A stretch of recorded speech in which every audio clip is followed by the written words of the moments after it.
आप मात्र देवो भव मूवी देखने आए हैं, कैसा लगा पिक्चर देख के? सर यह फिल्म बहुत ही अच्छी है और यह फिल्म जब तक ऑडियंस बैठ के देखी है उनके आंखों से आंसू ही पहले आया है।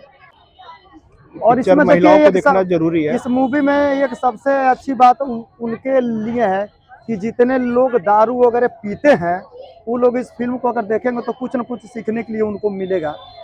और ये फिल्म एकदम सबसे अच्छी है। और जो फिल्म के निर्माता और निर्देशक जी हैं भैया, हम लाख लाख धन्यवाद कि बहुत ही अच्छा मूवी बनाए हैं आप।